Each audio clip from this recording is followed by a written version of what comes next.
magandang umaga at mapagpalang umaga po sa bawat isa at welcome po sa ating FCC Musafa's live stream worship service ngayong Biyernes ng umaga.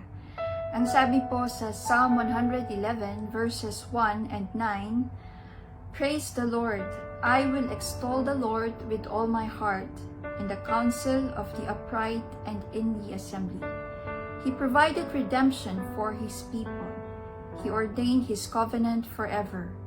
Holy and awesome is His name. Tayo po ay manalangin. Lord, we thank you for your guidance. We thank you for the life that we have. Salamat po, Panginoon, dahil kami po ay maaaring makasamba sa inyo ngayon ng malaya. Salamat po sa pagkakataong ito na pinagkaloob mo sa amin. Ano man po ang daladala ng aming puso, mga karumihan, kabigatan, kasalanan, Lord, lumalapit kami sa iyo, humihingi ng iyong pagpapatawad. Linisin mo po kami, Panginoon, na maging karapat-dapat po kaming humarap sa inyo, sumamba, magpuri, at makinig ng inyong salita, Panginoon. Lord, kami po ay nagpapasalamat dahil sa paglilinis mo ay maaari po naming tanggapin ang iyong mga pagpapala at ang iyong mga pagtuturo sa amin. Nawa sa aming pakikinig at pagsamba sa iyo, lalo pa pong sumagana ang aming buhay, maitaas ang pangalan niyo sa aming kalagitnaan. Kayo po ang manguna sa amin ngayon, sa aming pag-aawitan, sa aming dalanginan, at sa pakikinig po namin ng iyong salita. Cleanse us with your powerful presence, Lord, with your mighty word. Lead us to greater knowledge of you. Lord, we ask you also to protect us from the works of the evil one. Give us your wisdom and understanding. This we ask of you. In Jesus' name we pray. Amen.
Amazing love that welcomes me, the kindness of mercy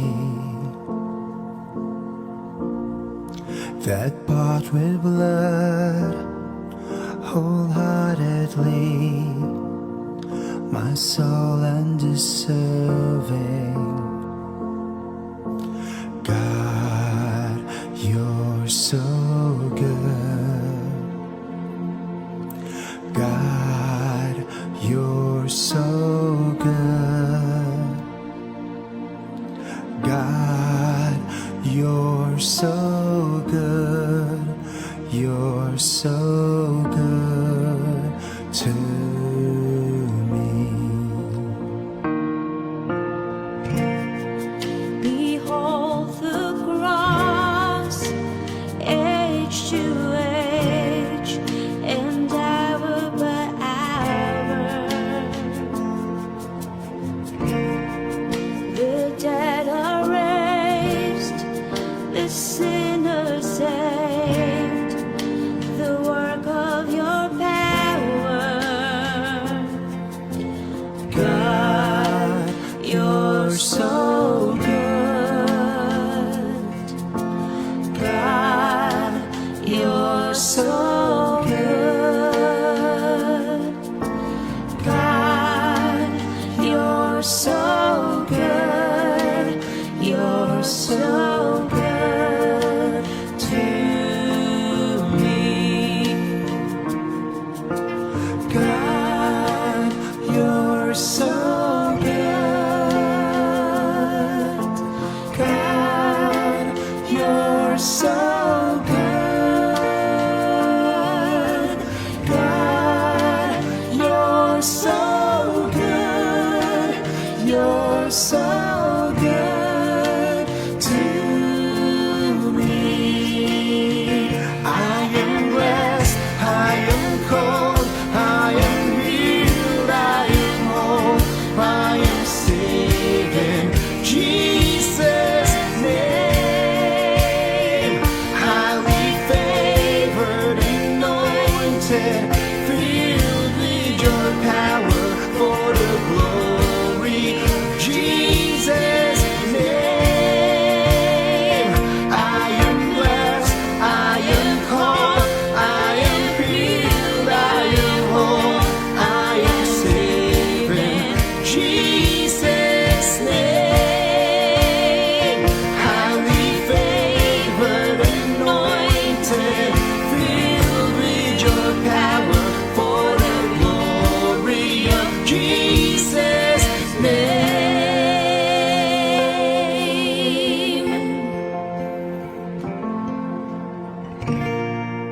And should this life bring suffering, Lord, I will remember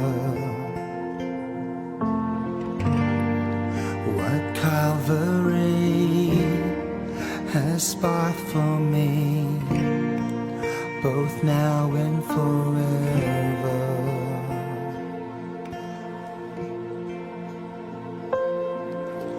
God, you're so good. God, you're so good. God, you're so good. You're so good to me. God, you're so good. Yes, God, you're so good.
You're so good. God, you're so good. God, you're so good. You're so good to me.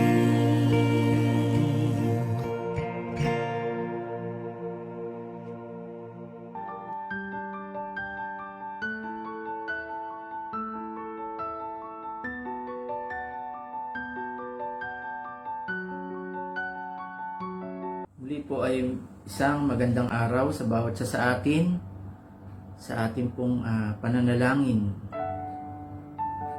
at sama-sama pananalangin sa panambahan. Kaya muli po ay sama-sama po tayong dumulog sa ating Diyos na buhay at tayo po ay sama-samang lumapit sa Kanya. Ang sabi po sa Jeremiah 33 verse 3, "Call to me and I will answer you and tell you great unsearchable things you do not know." Lumapit po tayo sa ating Diyos, tumawag tayo sa Kanya, at sa Kanyang kalooban ay sasagutin niya lahat ng ating mga panalangin. Let us pray. Lord, salamat po sa oras na ito. At muli po kami ay sama-samang nakapanalangin at niloob niyo po, O Diyos, na sa panambahan ay maidulog po namin ang mga hinanaing namin at panalangin sa inyo. Salamat po, O Diyos, sa lahat ng mga answered prayers, Panginoon, na tunay nga po, even Lord, na this year of 2020 ay marami po kaming kinaharap ng mga trials, O Lord. Subalit naririyan ka po, Panginoon, upang kami ay proteksyonan, bigyan ng provisions, Panginoon, guidance, wisdom, O Lord, even good health, Panginoon. Salamat po, O Diyos, at patuloy niyo po kaming ginagabayan. At sa lahat po ng aming mga panalangin, salamat po sa inyong mga kasagutan. Salamat po, O Diyos, sa mga kapatid namin nakauwi na sa Pilipinas at ngayon ay nag-iisip ng kanila pong mga bagong hanap buhay. Salamat po sa buhay ni Elder John, Panginoon, Parika, si Brother King Philip Manalo, Panginoon. Salamat po sa buhay nila, maging kay Sister Leniber Otik, Panginoon. Salamat po, O Diyos, at we pray provision, Panginoon. At loobin niyo po, O Diyos, na sila ay makapaghanap buhay sa Pilipinas, Panginoon. At maging salamat po sa buhay ni Brother Renante, Brother Kokoy, and Brother Marvin, Panginoon, na sila po ipauwi ng Pilipinas this coming September and December, Panginoon. Salamat po sa iyong protection at provision, Panginoon, sa kanilang mga buhay. Salamat po, O Diyos, sa good health at healing, Panginoon, ng iyong mga anak, O Diyos. Sister Norma Del Rosario, sa kanya pong problem, Panginoon. Salamat po sa healing. Maging salamat po sa buhay ni Brother Eugene Bustillo, Panginoon. Dalangin po namin na maalis po sa kanyang katawan mga cancer cells. At maging, O Diyos, yung CT scan na kanya pong gaganapin sa Pilipinas, Panginoon. Nawa, O Diyos, maging negative ang result nito. At salamat po sa buhay ni Pastor Dodong Suliman. Salamat po sa normalization ng kanya pong kidney function, Panginoon. Salamat po sa buhay nila Tibelen, kanyang family. Salamat po sa protection at provision. Salamat din po sa buhay ni Pastor Nestor, Panginoon, sa physical strength after chemotherapy, Panginoon. Salamat po sa iyong provisions. Maging, O Diyos, salamat po sa healing, Panginoon. Maging kay Sister Mirna Espiritu, O Diyos, salamat po sa healing sa lymphoma, Panginoon. Salamat din po sa buhay ni Maricar Gamban, maging sa kanyang nanay, Panginoon, na infected ng COVID-19, Panginoon, virus. Salamat po sa healing at salamat po na hindi po kumalat ang virus na ito sa kanila pong tahanan, O Diyos, at sa kanilang pamilya. Salamat po, O Diyos, sa buhay ni Sister Gina Mercado, sa fast recovery at restoration po from COVID virus, Panginoon.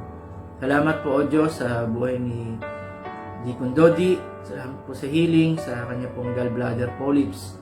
Maging, O Diyos, sa healing kay Sister Maisel sa kanya pong stomach ache at sa kanila pong mga aging parents, Panginoon, sa Pilipinas. Salamat po sa buhay ni Sister Gina Kaliwag sa normalization ng kanya pong blood sugar, maging sa akin, Panginoon, stomach ache. Salamat po sa iyong healing, Panginoon, at salamat po maging sa Father of Albert Pingol sa recovery ng prong angioplastic surgery, Panginoon. Salamat po sa provisions. At salamat po kay Brother Joel Joaquin, Panginoon, sa healing, sa kanya pong pericardial effusion, fluids around his heart, Panginoon. Salamat po sa healing. Maging, O Diyos, kay Brother Jun Castillos. Salamat po sa kanyang pamangkin sa healing from dengue, Panginoon. Salamat po sa buhay ang nanay po ni Deacon Ibesiana. Salamat po sa healing sa kanya, maging sa aging, Panginoon, ang kanya pong nanay, Panginoon.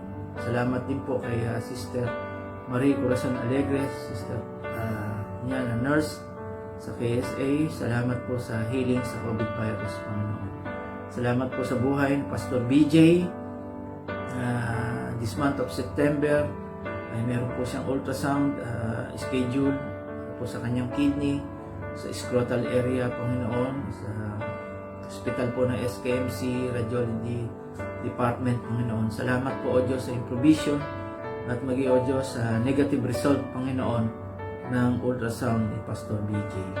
Salamat po sa protection ng bawat family, members, O Lord, at maging properties. Salamat po sa buhay ni Brother Tex and Sister Margie Porter, Panginoon. Kanila po mga inherited properties sa Nueva Ecija at good tenant, Panginoon, sa kanila pong renovated house sa Quezon City. Salamat po sa inyong protection, Panginoon. Maging kay Sister Paz Pestejo, Panginoon, sa kanyang 2 anak.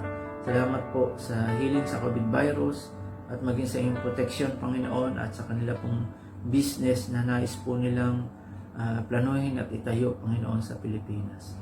Salamat po, O Diyos, kay Sister Vicky Albayra. Salamat po sa inyong provision sa kanya.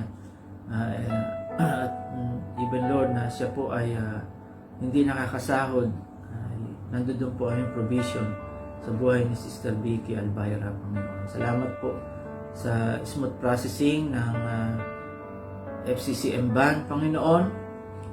Selling nito, salamat po, O Diyos, sa lahat po ng required clearances, Panginoon. Nawa, O Diyos, maging maayos, ma-facilitate po ng maayos ang processing ng mga documents, Panginoon, maging good buyer, O Diyos.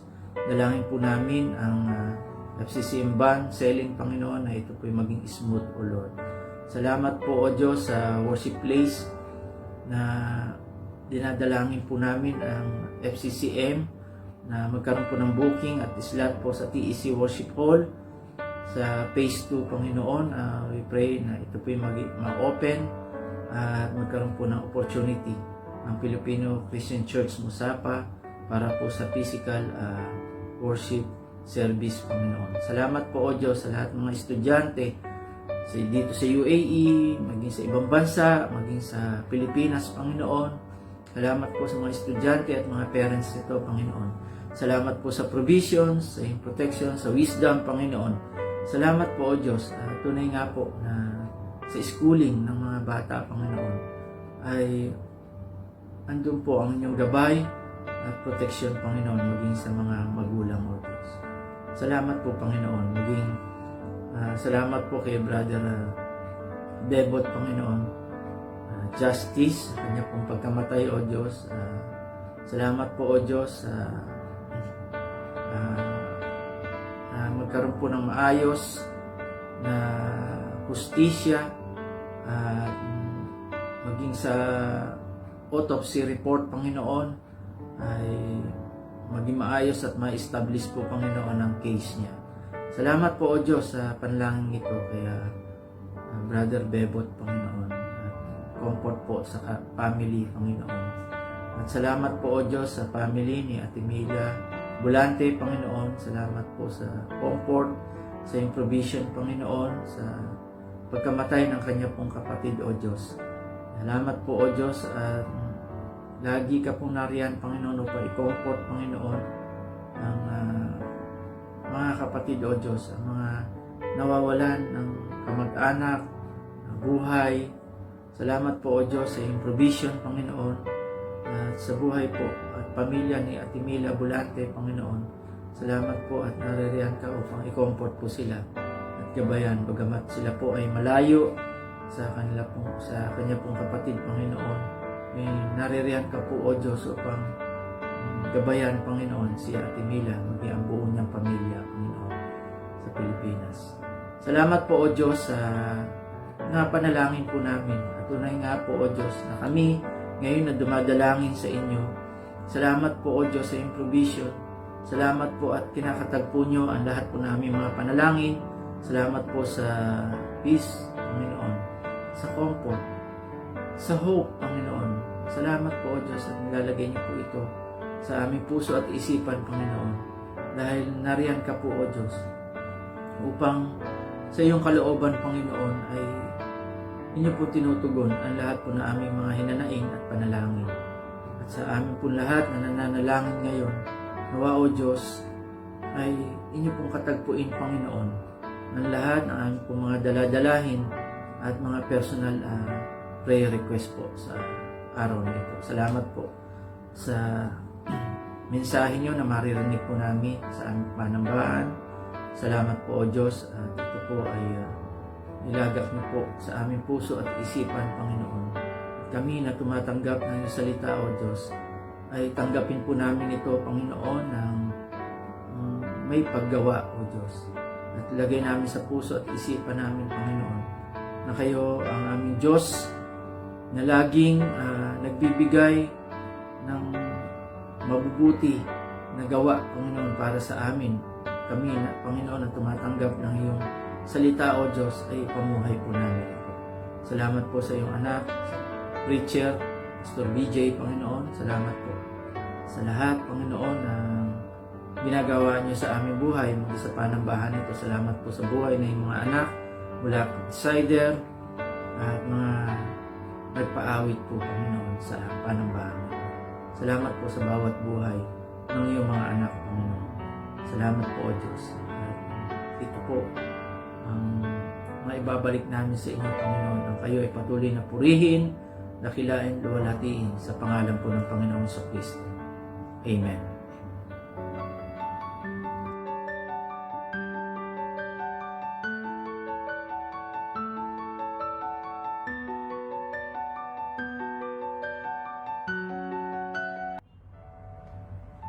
Tayo po ay dadako sa bahagi ng ating pagbibigay. Ang sabi po sa Luke chapter 18 verses 9 to 14. To some who were confident of their own righteousness and looked down on everyone else, Jesus told this parable.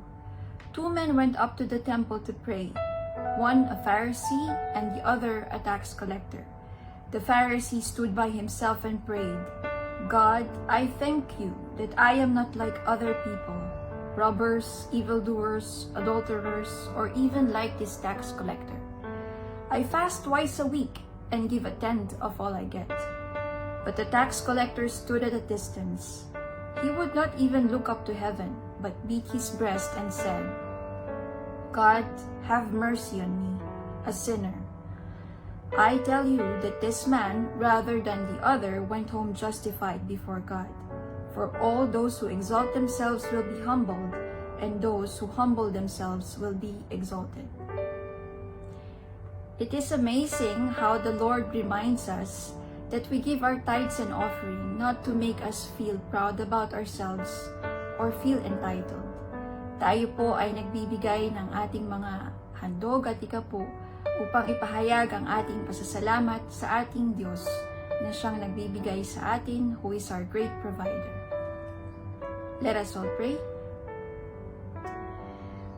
Lord, we give thanks to you for the privilege that we have to give our tithes and offering. We thank you because you are our provider. Salamat po at ipinapaalala mo sa amin that the reason we give is not to make us feel proud or feel entitled, but to give you our gratitude. Salamat po dahil sa pamamagitan po ng mga handog na ito, ng mga ikapo na ito, ay magagawa pong masuportahan ang mga gawain mo for your glory, Lord. Panginoon, kami po ay nagpapasalamat sa bawat isa na nagbigay ng kanilang ikapo at ng handog. And we ask you today, Lord, to guide us with your wisdom so that we may use this for your greater glory. And as we pray, we are reminded of our brothers and sisters, for those who are unable to give right now. We pray for them, Lord.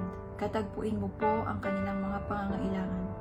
We also pray for the stewards of your tithes and offering. We pray that you would surround them with your protection. We pray that they would safekeep your tithes and offering wisely. Lord, sa iyo po namin itinataas ang lahat ng ito. This is our prayer in the mighty name of your Son, Jesus Christ. Amen.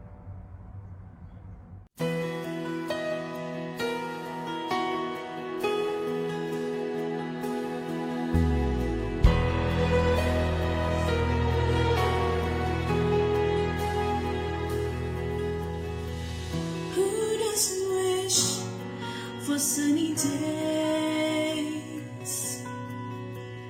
That the sky above us will never turn gray.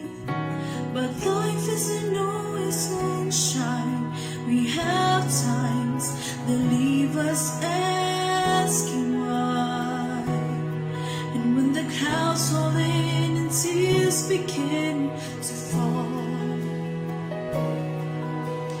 there must be a reason for it all.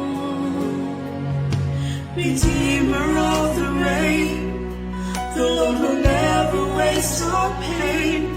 He brings beauty out of brokenness and hope to our heartaches, healing out of every hurt that invades our shattered world. We never lost our trust in vain. He's the Redeemer of the rain.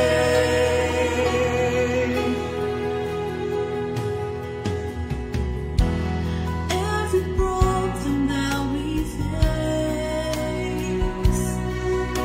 is sifted by the Father through hands of grace. He uses sorrow to draw us, to call us closer to His side.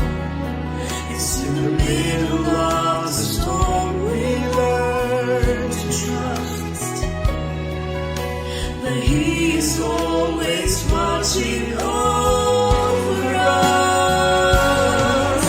Redeemer of the rain, the Lord will never waste our pain. He brings beauty out of brokenness and hope to our heartaches, healing out of every hurt that invades our shattered world. We never wash our trust in vain. He's the Redeemer of the rain. Dark days we walk through, they lead the path for others, leading them to the Redeemer of the rain. He brings beauty out of brokenness and hope to our heartaches, healing out of every hurt that invades our shattered world. We never lost our trust in vain. Oh, when no one's mercy long enough to say, it's the Redeemer of the world.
Let us all rise in reverence to the reading of God's Word.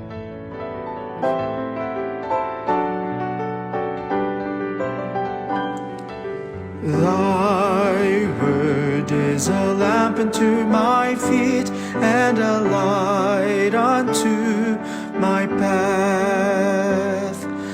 Thy word is a lamp unto my feet and a light unto my path. Our scripture is taken from the book of 2 Corinthians, chapter 6, verses 11 to 13. It says, "We have spoken freely to you, Corinthians, and opened wide our hearts to you. We are not withholding our affection from you, but you are withholding yours from us. As a fair exchange, I speak as to my children. Open wide your hearts also."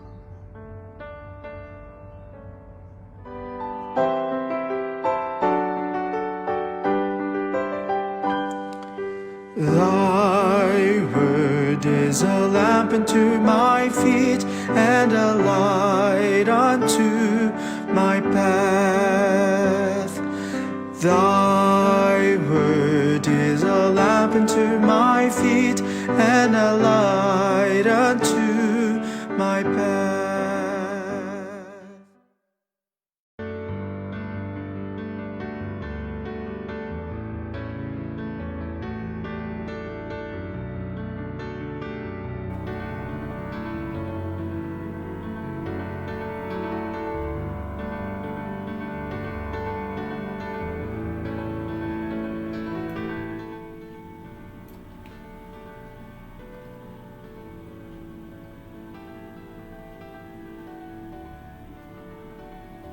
Magandang umaga po sa inyong lahat mga kapatid. At tayo ay nagkita-kita na naman ngayong umaga ng Biyernes at araw ng pagsamba para sa ating Panginoon. Ngayon po ay unang Biyernes ng Setyembre. September 4 po tayo at patuloy na tayo ay magkakaisa sa ating puso't isipan, sa pananalangin, sa pagsamba, sa pag-aawitan, pasalamat sa ating Panginoong Diyos na buhay na dapat nating luwalhatiin sa lahat ng oras sa ating buhay. Kaya mga kapatid, samahan ninyo ako sa ating panambahan at hanggang sa katapusan ng ating pagdiriwang na ito at magkaisa ang ating mga puso at isipan sa pamamagitan ng Banal na Espiritu Santo na siyang nagbubuklod sa atin sa mga oras na ito. Mga kapatid, patuloy na tayo ay maging kapuri-puri at kaluglugod ang ating mga sarili sa pakikisa sa ating panambahan sa umagang ito. At samahan niyo ako sa maiksing panalangin before we start the Word of God. Let us pray. Our gracious Heavenly Father, patuloy kami nagpapasalamat sa iyo. You are so good, you are so faithful. We lift up your name, O God, above all blessings and praise, for you are worthy to be praised and to be worshipped. Maraming salamat, Panginoon, sa iyong kabutihan at patuloy naming nararanasan ito sa iyong pagmamahal na patuloy mong ibinibigay sa amin ng walang kapalit at walang katumbas, Panginoon. Maraming salamat sa oras na ito. Buksan mo ang puso't isipan ng bawat isa sa pakikinig ng iyong salita at patuloy na ikaw lamang isang maluwalhati at may taas sa aming kalagitnaan. At kayo po ay wina-welcome po namin sa aming kalagitnaan. Take your place sa aming puso at sa aming isipan in our midst, O God. At kayo lamang ang siya ang maluwalhati at maparangalan sa aming pagdiriwang na ito ng aming panambahan. Maraming pong salamat sa pagkakataon na ito at ihanda mo ang bawat isa sa pakikinig ng iyong salita. At ang bawat salita na mamumutawi sa inyong abang lingkod ay bless mo, Panginoon, at maging pagpapala ito una-una sa iyo, Panginoon, at maging kaluguran sa iyo at maging sa aking mga kapatid, maging pagpapala ito. Maraming pong salamat. Ito pong aming panalangin. Nawa kayo ay aming maluwalhati sa aming panambahan na ito. This is our prayer in the mighty name and our Redeemer and friend, Jesus Christ. Amen. Amen. Mga kapatid, sa buwan ng Setyembre ay ang ating pong tema ay iba na naman po ang ating tema. Mga kapatid, ang ating tema ay about limitless Christian living. Now, limitless Christian living. The limitless Christian living theme is a great way to start and move on in our life because it's all about breaking off the limits and being of the past. So kalimutan na natin yung mga nakaraan, no? At hindi ito maging hadlang para tayo mag-move on. And looking ahead and being all we can be in a brighter in this year 2020. Nes alam naman natin na tayo ay narito pa rin tayo dumaranas ng epekto ng pandemic. Pero dahil nandiyan ang Panginoon, kalimutan na natin. Mamumuhay tayo, sabi na, limitless Christian living. So dare to believe God for greater things and make the necessary changes. Go on lang mga kapatid, move on lang. Move forward at magbigay tayo ng kaluwalhatian sa ating Panginoon as we submit ourselves, as obey what God has instructed us, all what God has commanded us, sundin natin, and then everything will be in its place, everything will be in order according to God's will and purpose. No, mga kapatid, yan po yung ating tema sa buwan ng Setyembre. Mga kapatid, ang ating title o titulo ng ating mensahe sa umagang ito ay about living with our hearts open wide. Living with our hearts open wide. Ano kaya ang magiging laman itong ating mensahe sa umagang ito? Kaya mga kapatid, ay samahan niyo ako at magkaisa tayo sa pakikinig ng salita ng ating Panginoon. At ibigay ninyo ang inyong mga tenga at ang inyong isipan at puso sa pakikinig ng salita ng ating Panginoon. Ang ating pong pagbasa ay taken from the book of 2 Corinthians chapter 6, 11 to 13. Mga kapatid, and let me read it to you once again. It says, "We have spoken freely to you, Corinthians, and opened wide our hearts to you. We are not withholding our affection from you, but you are withholding yours from us. As a fair exchange, I speak as to my children, open wide your hearts also." So yan po yung ating pagbasa. Praise be to God for the reading of His Word. At yan po yung ating tatalakayin at magpo-focus tayo doon sa verse 11, no? Na ating tatalakayin sa umagang ito. At ito po ay ito ay isang series ng ating pag-aaral ng salita ng Panginoon. At ang una natin ay sa umagang ito ay yung about open, hearts open wide.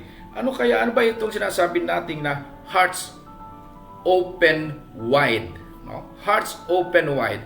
Ano ba ito mga kapatid? Ito ba yung kailangan nating buksan yung ating mga puso upang makita kung gaano kalaki, o tumitibok pa ba ito, o nagmamahal pa ba ito, umiibig pa ba ito, nagkikare pa ba ito sa ating mga mahal sa buhay o sa ating mga taong nakapaligid sa atin? Ano ang ginagawa natin bilang isang Kristiyano? Mga kapatid, alam nyo ba yung kantang Love? Love is a many splendid thing. Love is a many splendid thing.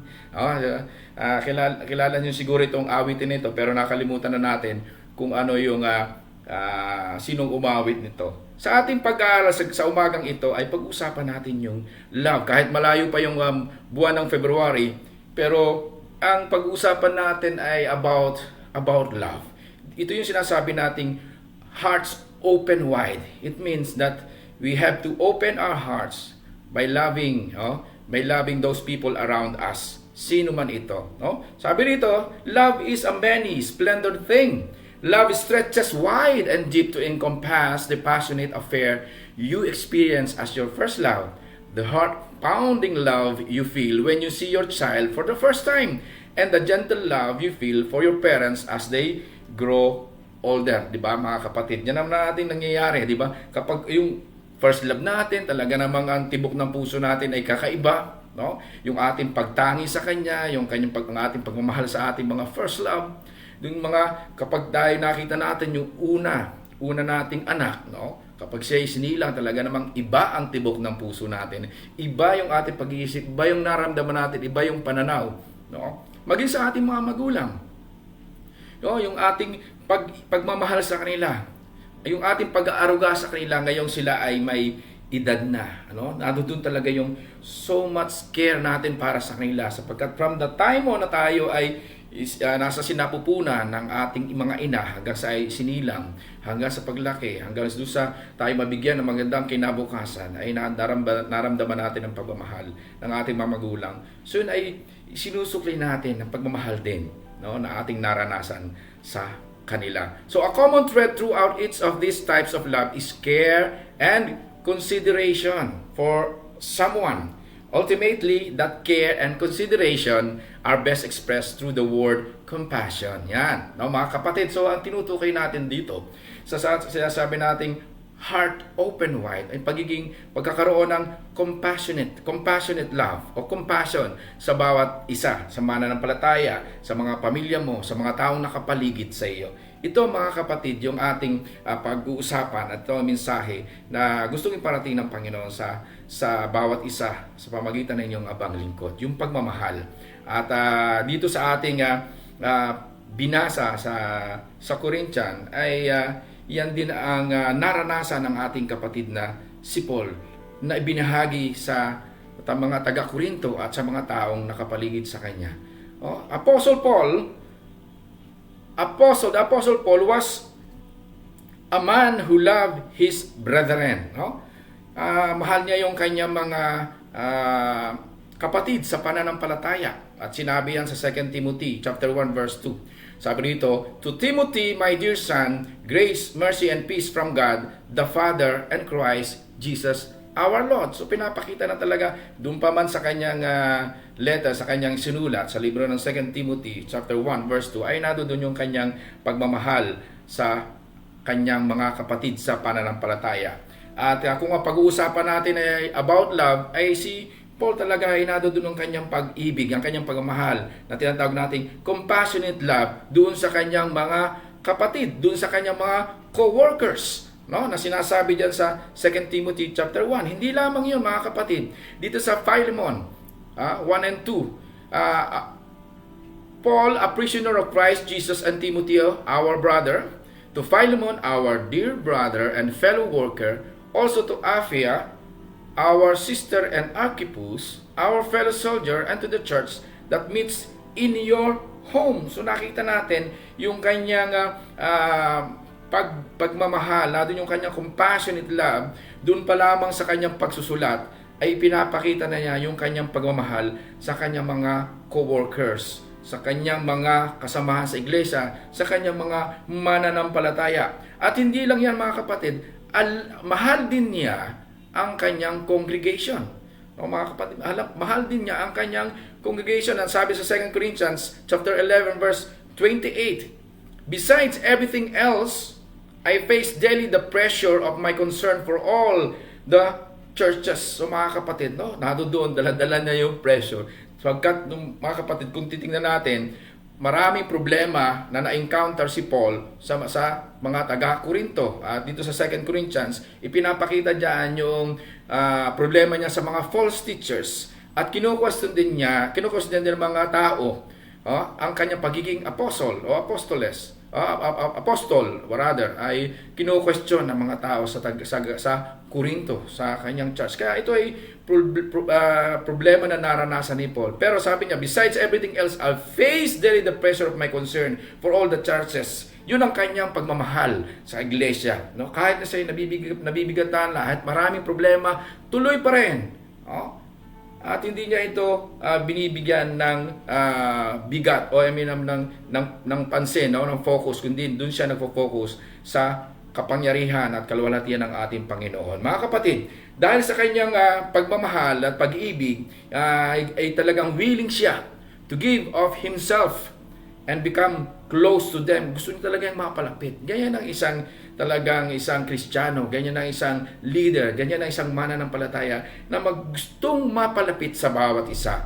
Magkaroon ng relationship sa bawat isa. Yun ang sinasabi nating compassionate love, compassionate relationship sa bawat isa. Ang sabi sa 2 Corinthians chapter 12, 4-15, basahin po natin. "Now I am ready to visit you for the third time, and I will not be a burden to you, because what I want is not your possessions, but you." Mga kapatid, nakita natin. Ang importante sa kanya ay yung relasyon. Relasyon sa mga kapatid, sa mga mananampalataya, doon sa iglesia, doon sa congregation.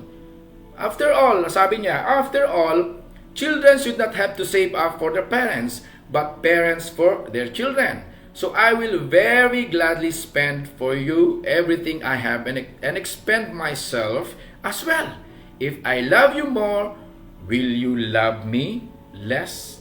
O mga kapatid, so gusto niyang ipakita talaga yung kanyang concern, yung kanyang pagkikare, yung kanyang pagmamahal doon sa mga taga-Korinto. At gusto talaga niyang mapalapit dito sa iglesia na ito, sa mga taga-Korinto o Corinthian Church at sa congregation na ito, mga kapatid.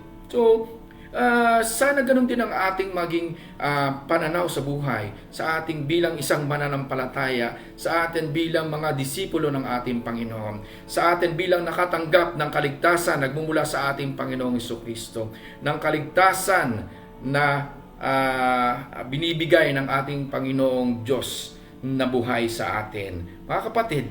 At hindi lamang ito, mga kapatid, yung pagmamahal na gusto niya mapalapit sa congregation, itong si Apostle Paul, kundi minsan, sometimes, minsan siya na lamang yung nagmamahal, siya na lamang yung nag-i-impart ng pagmamahal, siya na lamang yung nag-care. So it is affections was one-sided, no? Isa na lamang. So pasahin natin, mga kapatid, kung paano talaga napaka-genuine ng pagmamahal ni Paul sa mga taga-Korinto. Ang sabi diyan, we have spoken freely to you, Corinthians, and open wide our hearts to you, no? Sabi diyan, verse 11, we have spoken freely to you, Corinthians, and open wide our hearts to you.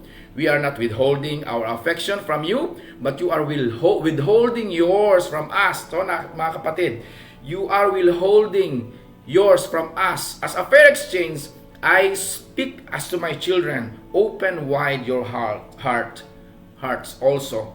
No? So, minsan talaga ay nararanasan na siya na lamang yung nagbibigay ng affection, o siya na lang yung may compassionate love sa mga tao, sa congregation, sa mga kapatiran. At yung mga sinabanggit natin dyan sa verse 12 na they are withholding, no?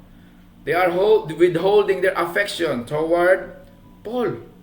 Pero ayaw ni Paul na mangyari yan, kaya sabi niya ay dapat ay maging pareho sila, patas sila. Dapat merong parallel relationship, no? A two-way relationship, ika nga, no? Na dapat nangyayari o nararanasan ng bawat isa. Mga kapatid, sa ating pag-aaral sa oras na to, ay gusto kong malaman ninyo na si Paul ay gustong ibukas ang kanyang puso para sa atin. At yun din ang gusto natin, dapat nating maranasan at iparanas sa mga taong nakapaligid sa atin. Paul's heart was open wide towards the Corinthians. So, mas magandang i-emulate natin sa ating bilang mananampalataya na we have to open wide our hearts as well sa ating mga iglesia, sa Filipino Christian Church Musafa, sa mga taong nakapaligid sa atin. At ang gusto kong i-emphasize dito, I would like you to offer yung reasons why we all need to have hearts open wide. Bakit nga ba kailangan natin magkaroon ng hearts open wide? Mga kapatid, tingnan natin sa ating pag-aaral. Let us see and examine kung bakit ba natin kailangan magkaroon ng hearts open wide. So why do we need to have hearts open wide? Well, let me explain to you kung ano yung sinasabi nating hearts open wide. Ito yung about love. Anong klaseng love? It is a compassionate love, hindi lang sa ordinary love. Compassionate love. Ano ibig sabihin ng compassionate love? Is love that combines the principles of compassion, which is empathy, kindness, consideration, and the principles of love, which is devotion, admiration, and care. Yan, mga kapatid, ang sinasabi natin dito na compassionate love. So na doon talaga, halimbawa ay yung kapatiran nakakaranas ng paghihirap.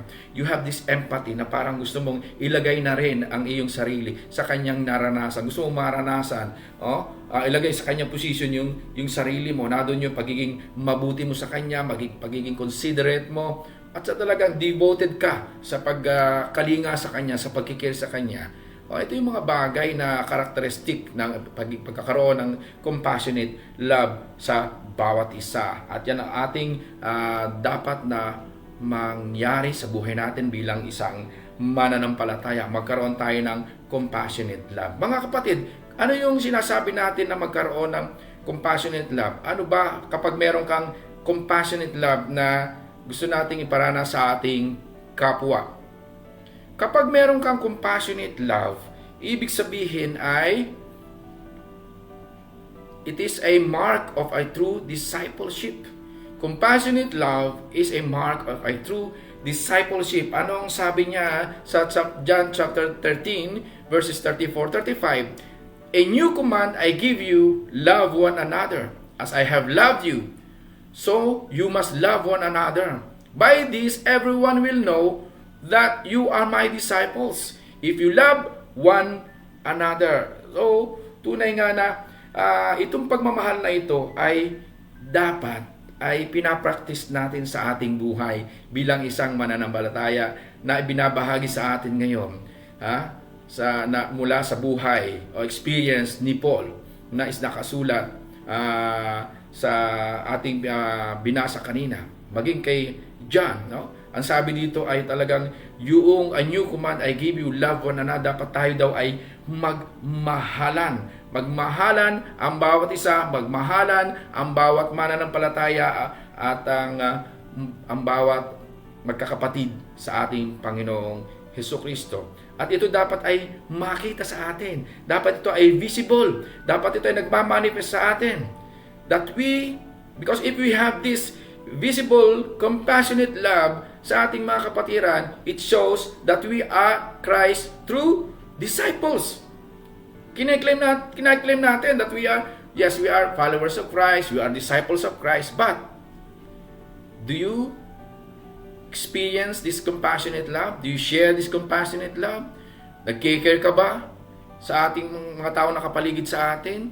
Sa mga taong nahihirapan? Sa mga taong may pangangailangan? Sa iyong mga mahal sa buhay, nagkikare ka ba? O pinabayaan mo na? Iniwan mo na dahil na dito ka sa abroad? O pinabayaan mo na yung mga taong nakapaligid dahil nakaka-experience ka rin ng hindi mo gusto sa buhay mo ngayon, lalo sa pandemic, mga kapatid? Mga kapatid, ang itong pag-ibig na ito, itong compassionate love na ito, dapat ito ay nagmamanifest sa atin, nakikita, at hindi dapat ito nare-restrict o no restriction. Katulad ng nangyayari ngayong mga panahon ng pandemic, may mga restriction. Pero itong compassionate love o brotherly love na dapat ay na-share natin, i-share natin. At hindi dapat ito nahahadlangan ng sino pa man o ng sitwasyon man na meron tayo. Kahit na tayo nakakaranas ng mga difficulties sa buhay natin sa mga oras na ito, pero dapat itong pagmamahal na ito ay maging visible sa atin. Kaya mga kapatid, huwag nating igaya sa restriction na nararanasan natin sa panahon ng pandemic itong compassionate love. So magkaroon tayo ng hearts open wide, hindi restricted hearts. No, mga kapatid. So yan po yung isang bagay na dapat nating malaman at makita na kung paano magkaroon, may practice yung hearts open wide na sinasabi natin sa verse 11 ng ating binasa kanina. Pangalawa, mga kapatid, ano yung dapat natin na makita? Ay magkaroon tayo ng compassionate love, because compassionate love is an indication of spiritual growth. Yan, paglago ito ng ating spiritual na buhay, ng isang mananampalataya sa kanyang spiritual na buhay. Kapag meron tayong compassionate love, it's an indication that you are growing. Hindi ka nagiging bansot, hindi nagiging stagnant ang buhay mo sa spiritual na aspeto. Dapat ay tayo ay lumalago. Sabi rito sa 2 Peter chapter 1 verses 5 to 8, for this very reason, make every effort to add to your faith goodness, and to goodness knowledge, and to knowledge self-control, and to self-control perseverance, and to perseverance godliness. So nakita natin mga kapatid, nadoon yung paglago sa bawat stage ng buhay mo, ng iyong spiritual na buhay. Kung ikaw sinasabi mo na ikaw ay under construction, na ikaw ay under construction sa iyong buhay pananampalataya, ay dapat kung ikaw ay building na ginagawa, ay hindi lamang nananatili na lagi naguhukay ng lupa. Dapat merong nangyayari. Kung nagawa na yung basement, nagawa na yung underground, dapat may susunod, ground floor. And then susunod yung first floor, and then second floor, and then fourth floor, hanggang so on and so forth. No? Kung hanggang sa matapos yung building na yon. Ganon din sa ating buhay pananampalataya. At dapat may paglago, may pagbabago, may progress, may development. At ang katapusan nito ay hanggang sa pagbabalik ng ating Panginoon. Doon lang yung matitigil yung paglago ng ating spiritual na buhay. Kaya dapat sa ating paglago, nararanasan natin yung compassionate love. At yan nga yung sinasabi rito sa 2 Peter chapter 5, verses 5 to 8. Singnan natin, may paglago. Faith, goodness, and to goodness, knowledge. So on and so forth. Mga kapatid, tuloy natin sa verse 7. And to godliness, mutual affection, and to mutual affection, love. Yan, no? For if you possess these qualities in increasing measure, mga kapatid, nabanggit dito, for if you possess these qualities in increasing measure, they will keep you from being ineffective and unproductive in your knowledge of our Lord Jesus Christ. So, kailangan may nag-i-increase, lumalago, may growth na nakikita sa ating spiritual na buhay kung ang pag-uusapan natin ay pagmamahal sa ating kapwa, pagkikare sa ating kapwa. Ito yung compassionate love ay dapat ay nagmamanifest sa atin, nakikita sa atin. Kaya mga kapatid, as I said earlier, wag natin bigyan ng restriction ng ating puso. We have to open it wide because it says sa ating binasa, it's an indication of spiritual immaturity kapag merong restriction sa ating puso. Kapag hindi natin pinapractice yung pagkakaroon natin ng compassionate love sa ating kapwa. Kapag ito i-restrict natin, siyempre, ang opposite ng maturity ay immaturity. No? Ano yung sabi sa 2 Corinthians chapter 6:13? As a fair exchange, I speak as to my children, open wide your hearts also. Open wide your hearts also. So kailangan ay buksan natin ang ating puso, ang ating buhay sa mga taong nakapaligid sa atin. Nakikita dapat yung pagmamahal na nararanasan natin sa ating Panginoong Jesucristo. Yung pag-ibig na pinagkaloob niya sa atin. Na tayo tinubos at binigyan ng kaligtasan sa mga taong tatanggap sa niya bilang Panginoon at tagapagligtas. Magkakaroon ng buhay na walang hanggan. Mga kapatid, ito yung sinasabi rito ni Paul. As a fair exchange, I speak as to my children, open wide your hearts also. Kasi nga, doon sa 2 Corinthians, sa mga taga-Korinto, ay minsan naranasan niya na siya na lamang nagbibigay ng effort. Siya na lang gumagawa ng effort o para maranasan nila, maramdaman nila yung pagmamahal na gustong iparating at iparanas ni Paul sa kanila. Kaya mga kapatid, sa mga panahon na ito, patuloy nating iparanas sa ating mga kapatid, sa mga taong nakapaligid sa atin, yung pagmamahal na meron tayo. Napakasarap pong pakiramdam na ito ay naibabahagi natin sa ating mga kapatid at walang restriction na nangyayari. No? At hindi natin ito binahayaan na ang pandemic ay pati yung ating itong COVID-19 virus pandemic ay ma-restrict din yung ating pagmamahal, yung ating pagkikare, yung ating pagtulong sa ating kapwa. Ito'y dapat ay maranasan natin. At kapag tayo ay hinahayaan natin magkaroon ng restriction dito sa compassionate love na dapat nating maibahagi, ay ibig sabihin yan ay meron tayong may problema.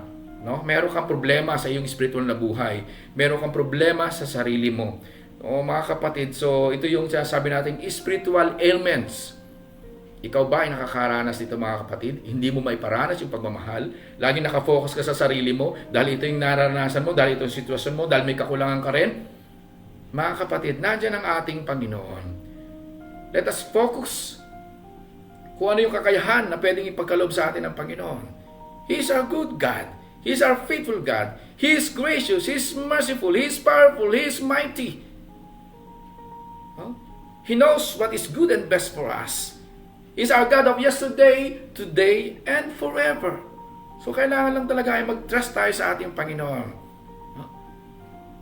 At patuloy na ibigay natin ang ating pananampalataya sa ating Panginoong Jesucristo. At doon dapat yung pagiging open, no, ng ating buhay, ng ating puso. Hearts open wide sa mga taong nakapaligid sa Kanya. At hindi dapat ito ay nagiging sakit para sa atin. Hindi natin ginagawang restriction, mga kapatid. Bakit? Ang sabi sa 2 Peter? 2 Peter chapter 1 verse 9 says, But whoever does not have them is nearsighted and blind, forgetting that they have been cleansed from their past sins. O, ito yung nangyayari mga kapatid. So, ibig sabihin nito ay meron ka pa rin hindi na ibibigay na ipagkakalob sa ating Panginoon. You are holding it back. O, kaya kailangan tayo maging open tayo. Kailangan tayo ay maging nag-manifest sa atin yung pag-ibig ng Panginoon na ating nararanasan.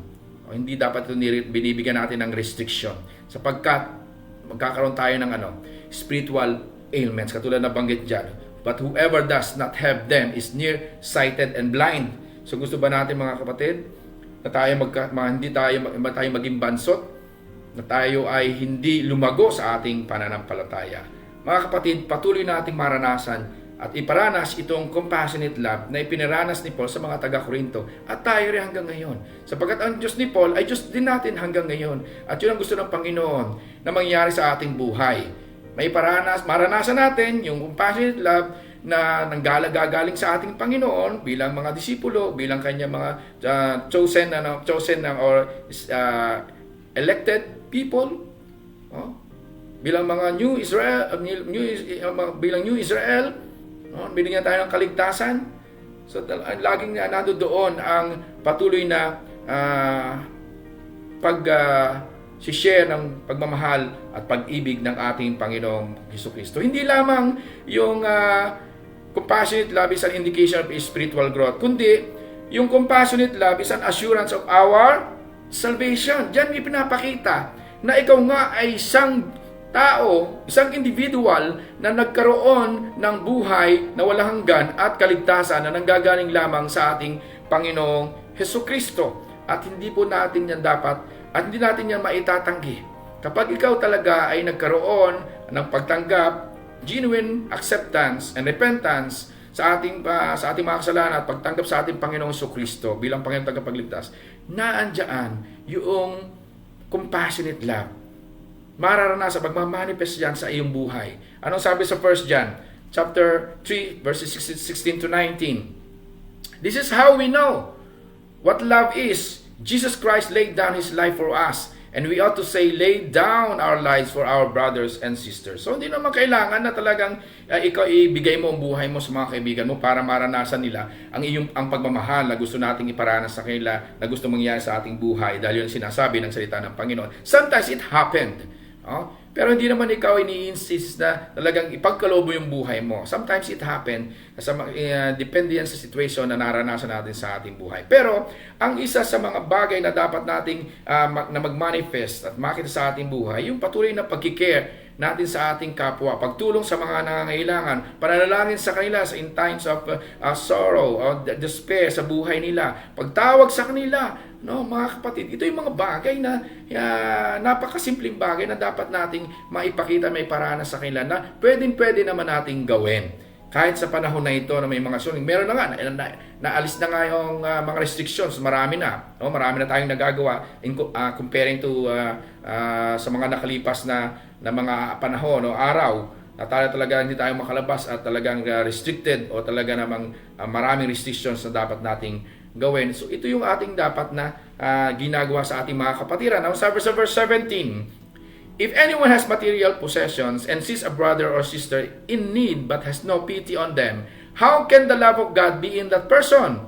So dear children, let us not love with words or speech, but with action and in truth. This is how we know that we belong to the truth and how we set our hearts at rest in His presence. Mga kapatid, no? So, dapat ay nandoon yung talagang nagmamanifest kasi nga, faith without action is dead. Di ba mga kapatid? Faith without action is dead. Kung alam natin na may mga kapatid tayong nangangailangan, tulungan natin. In the best way we can help them. Hindi naman kailangan, lagi nga may bibigyan natin ng pera, hindi naman kailangan, pero meron, share mo. Ang unang kailangan natin ay panalangin, then maranasan nila, maramdaman nila na ikaw ay nagkike by calling them. O ngayon, mga panahon na ito ay medyo nabawasan na yung mga restrictions, you can visit them. At mapakita mo na talagang you are caring for them. at nadoon at may paranas mo yung pagmamahal mo sa kanila, yung pagkikare mo sa kanila, yung devotion mo sa kanila. Ano mga kapatid? The one who truly love is one who is born of God. So kung ikaw ay born of God, dapat makita sa atin yung pagmamahal. At ito ay pinapractice natin sa ating buhay bilang isang Kristiyano. Ano ang sabi sa 1 John 4:7 and 8? No? Isang awit dito, 1 John 4:7 and 8. So ito magmahalan daw tayo. Dear friends, let us love one another, for love comes from God. Everyone who loves has been born of God and knows God. Whoever does not love does not know God, because God is love. Napakaganda ng sinasabi sa 1 John chapter 4 verse 7 and 8, no? Talagang pagmahalan tayo sapagkat ang ating Diyos ay Diyos ng pag-ibig. At kung ikaw ay nasa Diyos at kilala mo ang Diyos, ikaw ay nagkaroon ng kaligtasan mula sa ating Panginoong Jesucristo, ay dapat ay maranasan at may bahagi din natin sa ating kapwa yung pag-ibig at pagmamahal. At again, iniulit ko, walang restrictions. At huwag natin lagyan ng restriction. Do not restrict our hearts sa pagmamahal na ito. At sinasabi diyan, no, 1 John 4:7, talagang tayo ay magmahalan. Also, if we really want to convince the world na tayo ay nagmamahal, ay ang sabi sa 1 Peter chapter 1 verses 10-11, therefore, my brothers and sisters, make every effort to confirm your calling and election. For if you do these things, you will never stumble, and you will receive a rich welcome into the eternal kingdom of our Lord and Savior, Jesus Christ. So, mga kapatid, ang ibig sabihin, practice it. Mag-manifest sa ating buhay. Huwag nating bigyan ng restriction ang pagmamahal na ito, ang puso natin. At yan ang nagpapatunay, and that we can convince the world that we are His disciple. Tayo ay nagkaroon ng kaligtasan sa ating Panginoon. So we have to have these hearts open wide, mga kapatid. So yan po yung kailangan nating makita sa ating buhay bilang isang mananampalataya, no? Na magkaroon tayo ng kapag sinasabi nating hearts open wide, magkaroon tayo ng compassionate love, dahil ito ay isang mark of His discipleship of God, true discipleship. At hindi lamang yan, kundi ito ay isang sign of spiritual growth. At yan din nagpapatunay na tayo ay nagkaroon ng salvation, assurance of our salvation, mga kapatid. So wag nating ibigyan ng restriction yung ating buhay spiritual, ang ating pagmamahal na naranasan natin sa ating Panginoong Diyos na buhay. No, mga kapatid, at kailangan ay magkaroon tayo ng hearts open wide. Hearts open wide, mga kapatid. So, ngayon mga kapatid, sa ating application, anong kailangan natin gawin? Para ma-practice natin yung hearts open wide, we have to have an open mind. Bakit, mga kapatid? An open mind is important. It is crucial in both learning and emotional and personal growth. Without open mind, there is no way to receive the messages that others are constantly sending you. Kasi kapag hindi ka open-minded, ang iisipin mo na lamang, ang gagawin mo na lamang ay yung sarili mo. Yung alam mo kung ano yung tama, kung ano yung gusto mo, ano yung pakiramdam mo ay makakabuti. Hindi ka na open sa mga suggestion o sa mga sinasabi ng ibang tao.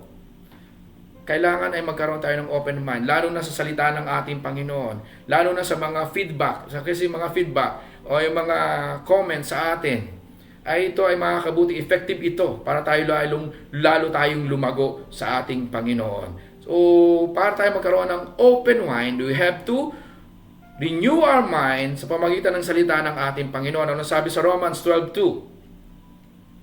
Do not conform to the pattern of this world, but be transformed by the renewing of your mind. Then you will be able to test and approve what God's will is. His good, pleasing, and perfect will. Mga kapatid, yan ang kailangan natin. Magkaroon tayo ng renewing of our mind para tayo magkaroon ng transformation at magkaroon tayo ng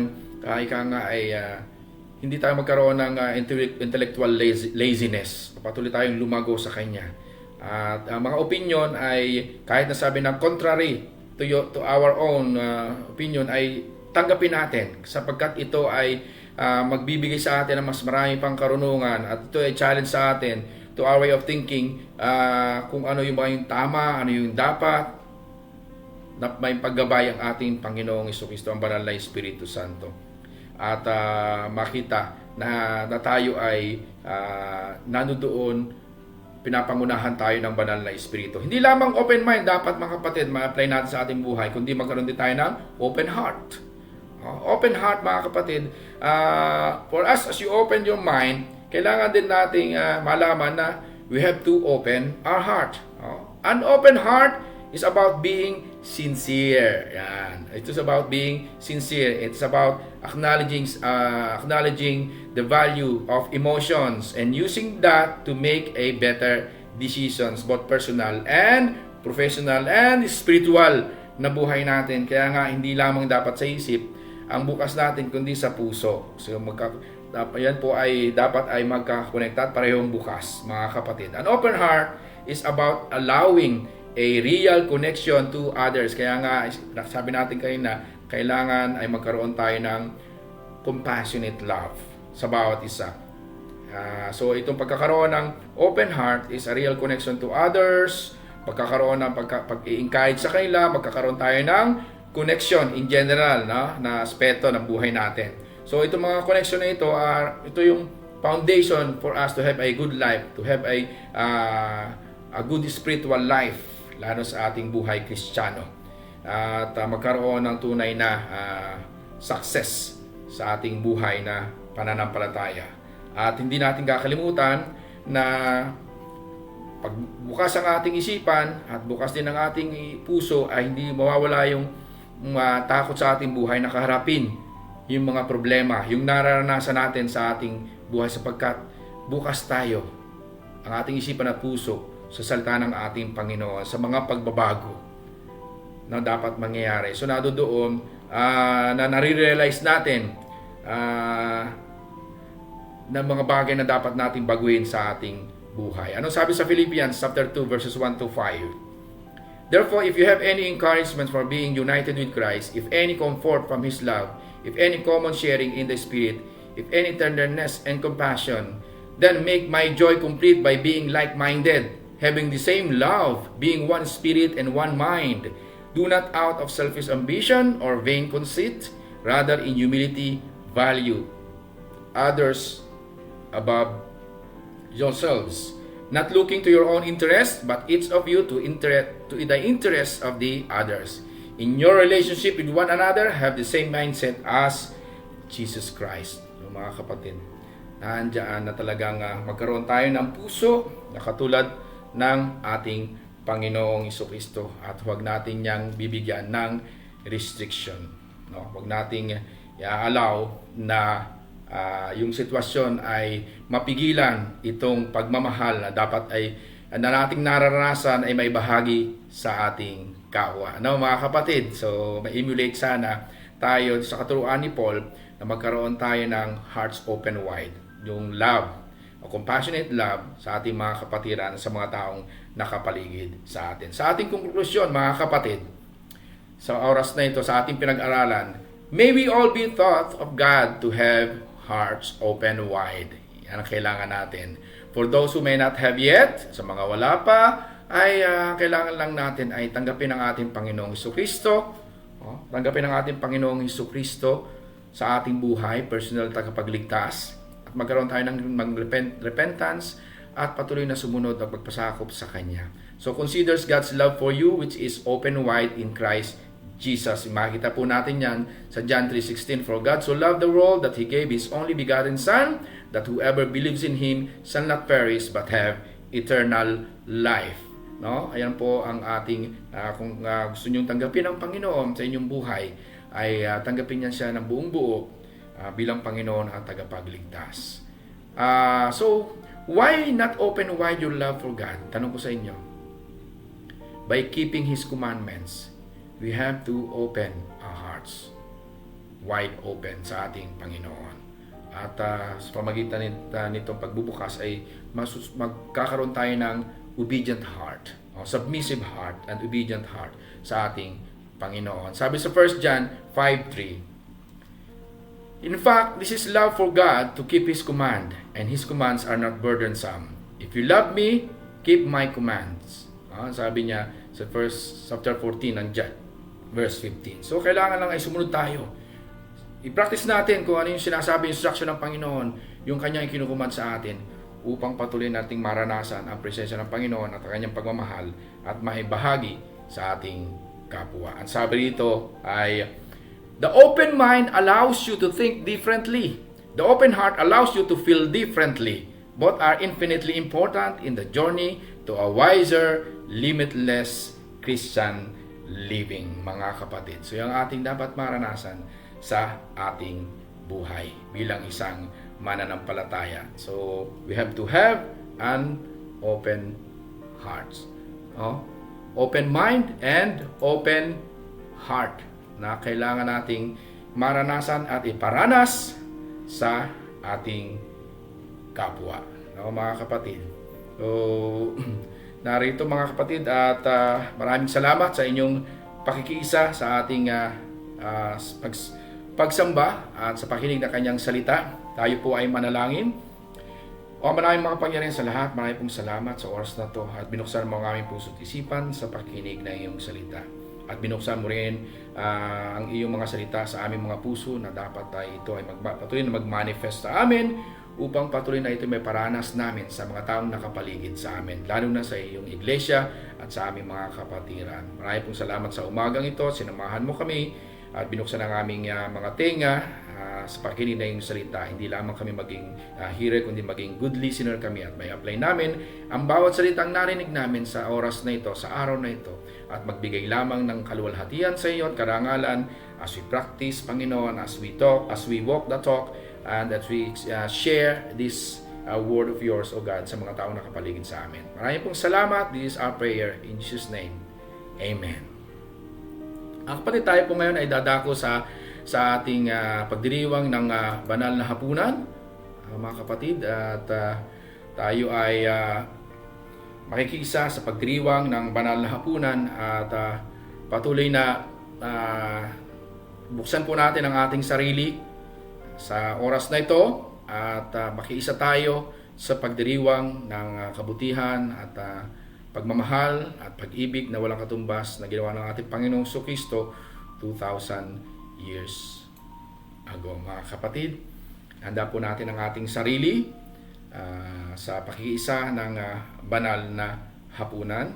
Handa po natin una-una ang ating mga puso't isipan, ang ating sarili sa ating Panginoon. Ihanda na rin po natin ang ating mga elements sa oras na ito, ang tinapay at ang inumin. At patuloy na tayo ay damhin natin ang presensya ng Panginoon as we celebrate His goodness and faithfulness sa bawat isa.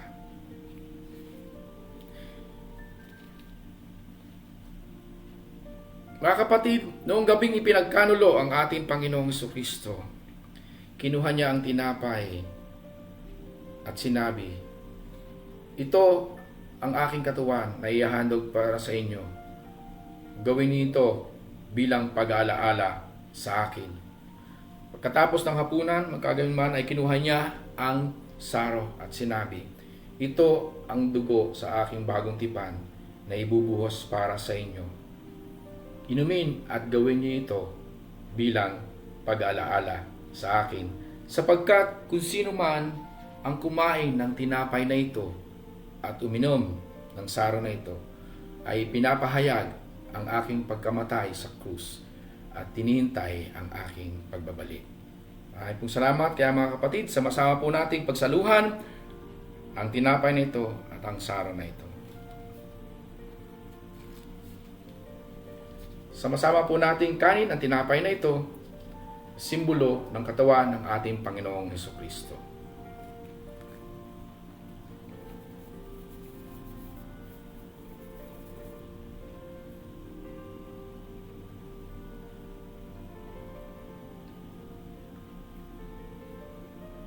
Sabay-sabay po nating inumin ang saro na ito na simbolo ng dugo ng ating Panginoong Jesucristo.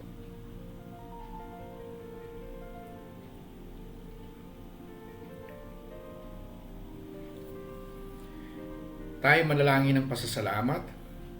O manayong makapangyarihan sa lahat, marami pong salamat. Muli ay ipagdiwang po namin ang banal na hapunan na ito, na simbolo ng iyong pag-ibig at pagmamahal sa bawat isa, sa mga taong tatanggap sa iyo at mananampalataya bilang Panginoon at tagapagligtas.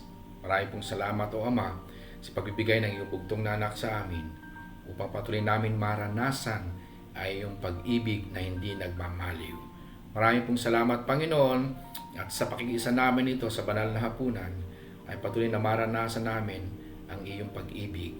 At hindi lamang ito maranasan na namin ng bawat isa, kundi ito ay may bahagi rin sa mga taong nakapaligid sa amin. At patuloy na makita na ikaw nga po ang aming Diyos na nagbibigay ng buhay na walang hanggan sa pamamagitan ng pagtanggap sa iyo bilang Panginoon at tagapagligtas. Maraming pong salamat, Panginoon, sa iyong pag-ibig at pagmamahal na hindi nagmamaliw. Ito po ang aming dalangin sa pamamagitan ng aming Panginoong Jesucristo. Amen. Amen. Mga kapatid, maraming salamat sa pakikisa sa banal na hapunan. At para po sa ating mga bago po tayo ng ating announcement, ay pakinggan muna po na natin ating praise and worship team para pa sa isang awitin. No? At patuloy nating sambahin ang ating Panginoon sa mga oras na ito.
every step in obedience while I'm waiting. I will serve you while I'm waiting. I will worship while I'm waiting. I will not fail. I'll be running the race even while I wait.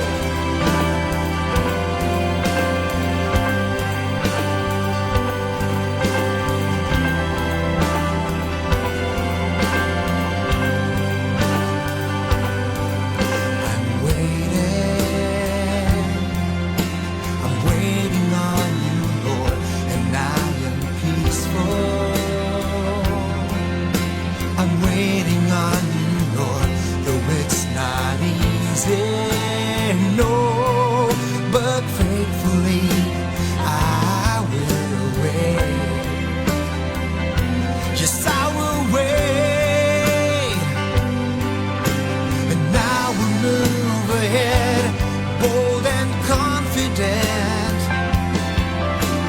taking every step in obedience while I'm waiting. I will serve you while I'm waiting. I will worship while I'm waiting. I will not fail. I'll be running the race even while I wait.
mga announcements.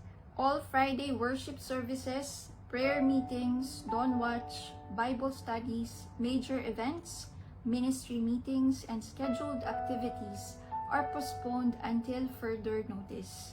Maaari po nating matunghayan ang ating mga prayer meetings, ang ating worship services, at maging ang ating Bible studies online through live stream at sa pamamagitan po ito ng ating Facebook page. Ito po ay FCC Space Musafa. Para naman po sa ating mga tithes and offering, ilang announcement po from Finance Ministry sa atin pong mga kapatid na nagnanais magpaabot ng kanilang mga ikapo at handog. Ito po ay maaari nyo pong gawin sa pamamagitan po ng Finance Ministry. Tunghayan po natin ang ating mga screens para sa karagdagang impormasyon.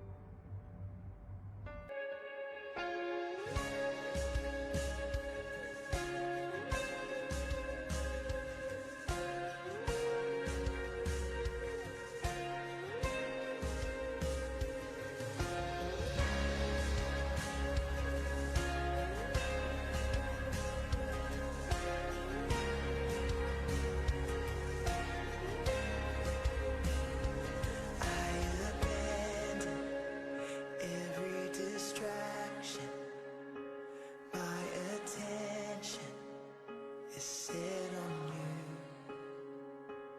My devotion, Jesus, my portion. My affection is set on you. I was made to worship. I was made for your embrace.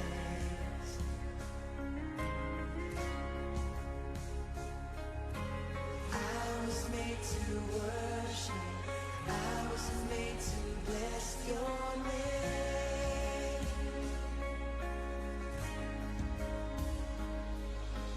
I will bless the Lord at all times.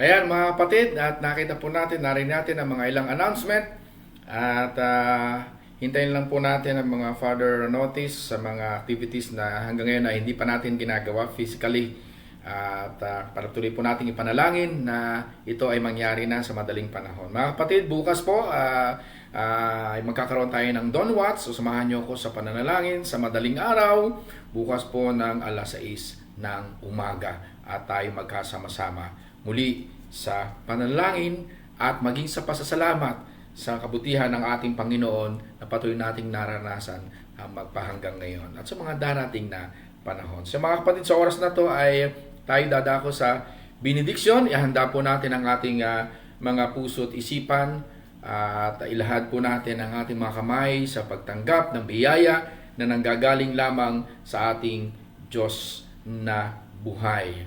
At sa oras na to ay patuloy na buksan natin ang ating mga puso't isipan sa biyaya na tatanggapin natin mula sa ating Panginoong Diyos na buhay. Tayo manalangin.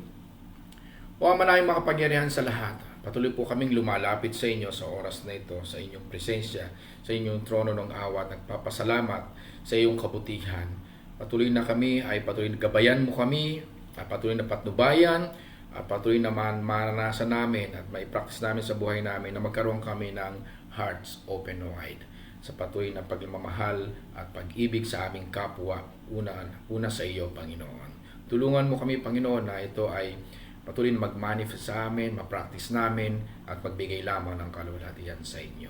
Maraming pong salamat sa iyong kabutihan, sa patuloy na paggabay, pag-iingat, sa provisions, at sa wisdom na patuloy mo pinagkakalob sa amin upang magawa namin ng maayos at tama at magbigay ng kaluguran ang mga instruction mo para sa amin, sa aming buhay bilang isang mga Kristiyano, bilang iyong mga disipulo at mga manggagawa sa iyong ubasan. Maraming pong salamat, Panginoon, at patuloy naming maranasan ang iyong presensya sa aming buhay sa buong maghapon na ito at kayo lamang isang malawalhati.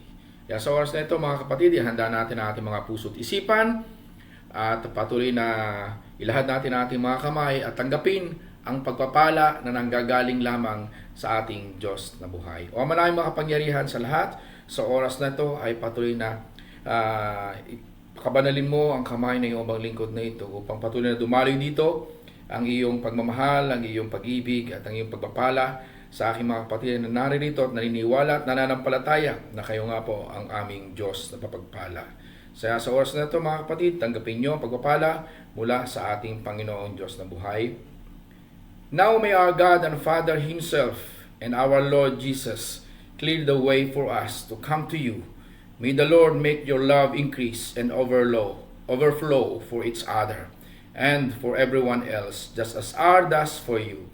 May He strengthen your hearts so that you will be blameless and holy in the presence of our God and Father when our Lord Jesus comes with all His holy ones.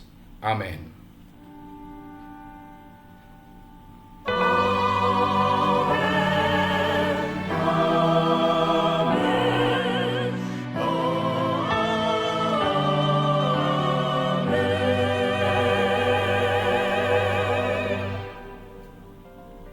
Praise God, mga kapatid. At natapos na po muli ang ating pagsamba sa oras na to. Nawa ay marami tayong natutunan sa umagang ito. Nawa ay patuloy na na-uplift yung ating buhay spiritual sa mga oras na to, sa pag-aawitan, sa panalangin, at pagsamba sa ating Diyos na buhay. At narinig sana natin, mga kapatid, na maliwanag ang salita ng Panginoon sa mga oras na ito. Kaya mga kapatid, muli ay isang magandang umaga ng Biyernes sa inyong lahat. Stay safe, stay healthy, and always be happy. God bless you all, mga kapatid, sa inyong mga buhay.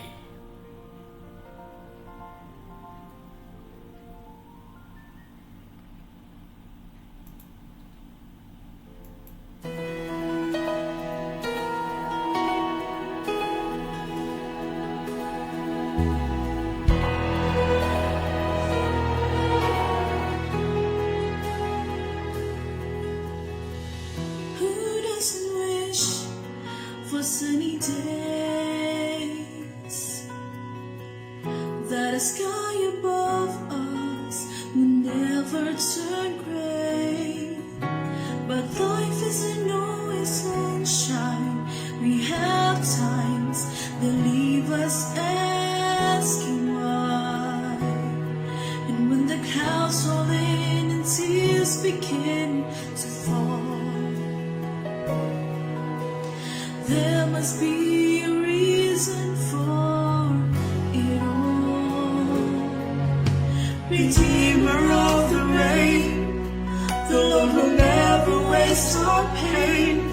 He brings beauty out of brokenness and hope to our heartaches, healing out of every hurt that invades our shattered world. We never lost our trust in vain.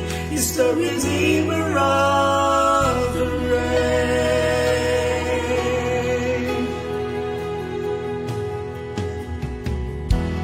Every problem that we face is sifted by the Father through hands of grace. He uses sorrow to draw us, to call us closer to His side. It's in the middle of the storm we learn to trust that He is always watching over